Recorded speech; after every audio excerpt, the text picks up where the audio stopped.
अरहन्ताणम् नमो अरहन्ताणम् नमो अरहन्ताणम्। एक समस्या भय जो हमारे मनोबल को क्षीण करता है, बहुत बड़ा कारण है।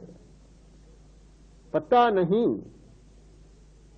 कि कितनी कल्पना भय के साथ जुड़ी होती है। अंधेरा मन को दुर्बल बनाता है। मुझे ज्यादा विस्तार देने की जरूरत नहीं, बहुत सारे लोग जानते हैं कि अंधेरा होता है और किस प्रकार की कल्पनाएं उठती हैं। भूत, प्रेत, देवता और भी न जाने क्या क्या कल्पनाएं उठती हैं जिन्हें भय लगता है, वे ही जानते हैं। किस प्रकार की स्थितियां आती है। जो कमजोर हृदय के लोग होते हैं और डर जब लगता है, अंधेरे में अकेले होते हैं या बैठे होते हैं बिजली के प्रकाश में, अकस्मात बिजली चली जाती है, उस समय क्या बीतता है वे ही जानते हैं। आशंकाएं, मन में इतनी आशंकाएं उठती है, कल क्या होगा, मैंने ये कर दिया अब क्या होगा, अब क्या होगा, कहीं घाटा न लग जाए, कहीं यह स्थिति न बन जाए। इतनी अशुभ कल्पनाएं मनुष्य के मन में जन्म लेती है कि आदमी निरंतर उसकी उधेड़ बुन में रहता है। जब तक हमें सच्चाई का पता नहीं चलता, हम भय से मुक्ति नहीं पा सकते। बहुत बार तो ऐसा होता है कि सुरक्षा भी हमारे लिए भय का कारण बन जाती है तो सुरक्षा पर भय मान लेते हैं। एक बार ऐसा हुआ, पुराने जमाने की घटना है। एक बादशाह समुद्र की यात्रा कर रहा था। जहाज में सब लोग बैठे, एक सिपाही भी साथ में था सिपाही पर बहुत कमजोर, दूसरों को डराने वाला पर स्वयं बहुत डरने वाला। अब जहाज चलता है और हिलोरे लेता है, धक्के लगते हैं, कभी ऊंचा और कभी नीचा होता है। सिपाही तो रोने लग गया, बहुत बुरी तरह से रोने लग गया। बादशाह ने मंत्री से कहा, क्यों रोता है? कि महाराज डर रहा है। जैसे ही जहाज हिलता है वो सोचता है कि प्राण अब गए अब गए अब गए, बस ये तो डर रहा है। समझाओ, समझाया, पर समझाने से क्या होगा? समझाने की बात तो सब तो हमारे दिमाग तक पहुंचते हैं, और जहां डर लगता है, जहां भय पैदा होता है, वहां तो सब जाते नहीं। एक मिनट रुकता है और फिर जैसे ही हवा तेज आती है, जहाज उलटता है पुलटता है, धक्के लगते हैं और जोर जोर से चिल्लाने लग जाता। बादशाह परेशान हो गया, मंत्री परेशान, सारे लोग परेशान, और उसकी चिल्लाहटें कानों को बेंध रही है। मंत्री ने सोचा कि क्या करे। एक उपाय निकाला, आदमी को समझाया। कुछ आदमी गए, उसे उठाकर और समुद्र में फेंक दिया। फेंका और तो चिल्लपों शुरू हो गई। बहुत चिल्लाया, रोने लगा, डूबने लगा, डूबता है तैरता है, डूबता है तैरता है। आदमी कूदे, तैराक थे, और पकड़ कर ले आए, बिठा दिया, बिल्कुल शांत, बिल्कुल रोना बंद। अब जहाज चल रहा है पर रोना नहीं। बादशाह ने कहा, मंत्री क्या कर दिया तूने, क्या हो गया? अब रोना कहां चला गया? कि मेरा अब नहीं रोएगा। क्यों? कि पहले इसे पता नहीं था कि जहाज में कितनी सुरक्षा है। हम अथाह पानी के बीच में बैठे हैं, जहाज में बैठे हैं, कितनी हमारी सुरक्षा जहाज कर रहा है इस बात का पता नहीं था। थोड़ा सा जहाज हिलता था, रोता था।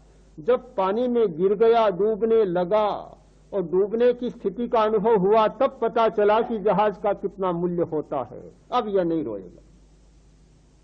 सचमुच हमारे जीवन में ऐसा होता है कि सुरक्षा को भी हम असुरक्षा मान बैठते हैं, अपनी कल्पना के कारण और अपने भय की आशंका के कारण। आशंका की वृत्ति बड़ी विचित्र होती है। कितनी प्रकार की आशंका आदमी लिए चलता है। मेरा विश्वास है कि जो व्यक्ति ध्यान में नहीं उतरता और ध्यान के द्वारा सच्चाइयों का अनुभव नहीं करता, वह व्यक्ति आशंका की समस्या से अपने आप को कभी नहीं छुड़ा पाता। बुढ़ापे में क्या होगा, बीमारी में क्या होगा, अमुक स्थिति में क्या होगा, लड़के ने विद्रोह कर दिया तो क्या होगा, पत्नी ने रोटी बनाना बंद कर दिया तो क्या होगा, क्या होगा, कभी अंत नहीं आता जीवन में।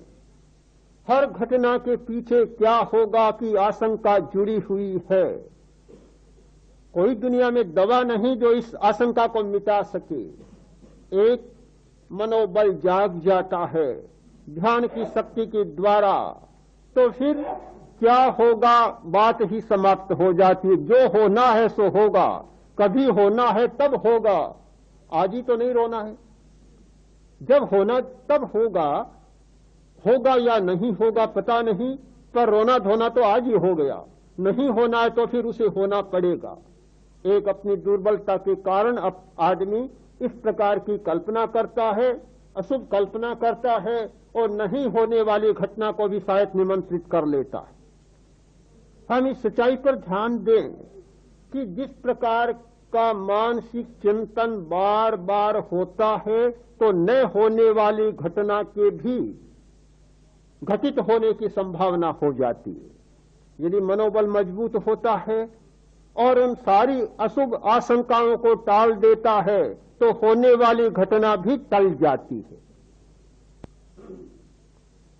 ध्यान एक बहुत बड़ी सच्चाई है, ध्यान एक बहुत बड़ी शक्ति है और शक्ति के विकास का बहुत बड़ा रहस्य है।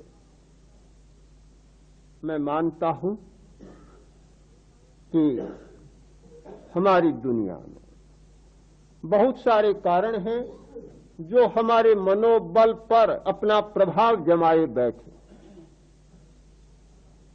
दो तीन कारणों की चर्चा करना चाहता हूं। एक अंतर्ग्रही जगत, एक हमारी ग्रंथियां और एक हमारा सौरमंडल। चेतना को खोजना है तो ग्रंथियों के स्तर पर खोजना होगा, लेस्या या भावधारा के स्तर पर खोजना होगा। एक तत्व है लेस्या, चेतना की एक अवस्था का नाम है लेस्या। जो चेतना तेजस शरीर के साथ, सूक्ष्म शरीर के साथ काम करती है, उस चेतना का नाम है लेस्या और उसे कुछ लोग वृत्ति भी कहते हैं, वृत्ति स्तरीय चेतना। भावधारा, एक हमारी भावधारा की चेतना, और वह भावधारा की चेतना प्रकट होती है हमारे शरीर में। वह प्रकट होने का तंत्र है ग्रंथि तंत्र, हमारे शरीर की ग्रंथियां, जो आज के शरीर शास्त्र की भाषा में जो हमारे शरीर में कुछ ग्रंथियां है, pineal, pituitary, thyroid, parathyroid, adrenal, gonads आदि आदि। इन ग्रंथियों में वह चेतना प्रकट होती है और वह प्रभावित होती है सौरमंडल के द्वारा। तीन बातें जुड़ जाती है, चेतना, ग्रंथियां और हमारा सौरमंडल। सूर्य हमारी ग्रंथियों को प्रभावित करता है, चंद्रमा हमारी ग्रंथियों को प्रभावित करता है, मंगल बुध हमारी ग्रंथियों को प्रभावित करते हैं, बृहस्पति हमारी ग्रंथियों को प्रभावित करता है। तो ये सौर मंडल के जो तारे हैं, जो स्टार्स हैं, वे हमारी ग्रंथियों को प्रभावित करते हैं। एक बाहर से सौर मंडल के विकिरणों से आने वाला प्रभाव, दूसरा हमारी चेतना से आने वाला प्रभाव, और इन दोनों को झेलने वाला हमारी ग्रंथियों का स्थान। ये तीन इतने कनेक्टेड हैं और इन दोनों को झेलने वाला हमारी ग्रंथियों का स्थान। ये तीन इतने कनेक्टेड हैं, इतने परस्पर संबद्ध और जुड़े हुए हैं, इन तीनों को छोड़कर हमारे जीवन की व्याख्या नहीं हो सकती। केवल श्वास के आधार पर जीवन को नहीं समझा जा सकता, केवल प्राण के आधार पर जीवन की समस्याओं की व्याख्या नहीं की जा सकती, इस महाग्रंथ को नहीं पढ़ा जा सकता जब तक लेस्या की चेतना को हम नहीं जान लेते हैं। हमारी जटिल समस्याएं, हमारी जटिल पहेलियां, हमारी उलझने तभी व्याख्यात हो सकती हैं जब हम चेतना के स्तर पर जीवन को समझने का प्रयत्न करें।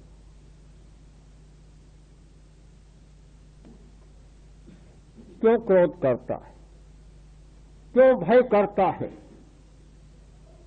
क्यों हीन भावना से ग्रस्त होता है, क्यों अहंकार से ग्रस्त होता है, क्यों पक्षपात करता है, प्रिय और अप्रिय का संवेदन करता है, क्यों असंतुलन करता है।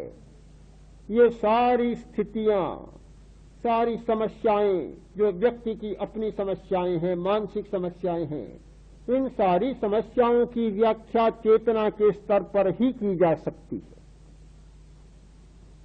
ठीक बात है कि मंगल का प्रभाव पड़ता है, सूर्य का प्रभाव पड़ता है, बुध और बृहस्पति से आने वाले विकिरणों का प्रभाव पड़ता है। यह कोई अंधविश्वास नहीं है, मैं ज्योतिष को अंधविश्वास नहीं मानता, बहुत वैज्ञानिक बात है कि ये सारे विकिरण प्रभावित करते हैं व्यक्ति को। पर कब करते हैं? जब हमारी चेतना की स्थिति उसके अनुकूल होती है। यदि हम चेतना की स्थिति को बलवान बना लेते हैं, उसके प्रतिकूल बना लेते हैं, तो विकिरण आते हैं, स्पर्श करते हैं, पर अपना प्रभाव नहीं डाल पाते। आपने सुना होगा एक ज्योतिषी सामुद्रिक जो हस्तरेखा को जानने वाला सुकरात के पास आया, आकर बोला कि मैं आपका हाथ देखना चाहता हूं और आपके भविष्य की घोषणा करना चाहता हूं। सुकरात ने कहा, ज्योतिषी, मेरा भाग्य मैं पलट चुका हूं, मैं मेरे भाग्य का नियंता बन गया हूं, जब जैसा चाहूं वैसा पलट सकता हूं। तुम क्या देखोगे, मेरी कुंडली को, और क्या देखोगे, मेरी हस्तरेखा को। मैं स्वयं अपने भाग्य का स्वामी हूं। तो जो व्यक्ति चेतना के स्तर पर अपने आप को बदल लेता है, फिर बाहर का प्रभाव कम होने लग जाता है।